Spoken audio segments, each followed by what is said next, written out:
Winter transfer উইন্ডোকে কাজে লাগিয়ে তো ইস্টবেঙ্গল দুজন বিদেশি প্লেয়ারকে পরিবর্তন করে নিয়েছে এবং ভিক্টর ভালস্কুয়েজ স্প্যানিশ প্লেয়ার তো বেশ কিছুদিন আগেই ইস্টবেঙ্গল দলের সঙ্গে যুক্ত হয়ে গিয়ে জোর কদমে প্র্যাকটিস করে দিয়েছে। এবার সকলের মনে প্রশ্ন যে ফিলিসিও ব্রাউন কোস্টারিকান প্লেয়ার কবে আসবে।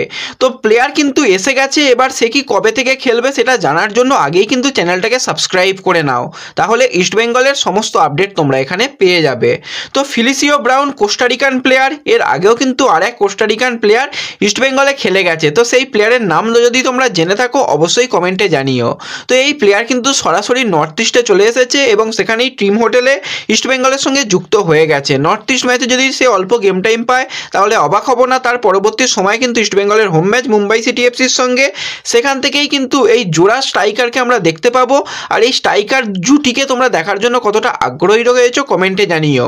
আর ভিডিও ভালো লাগলে চ্যানেলটাকে সাবস্ক্রাইব করে নিও।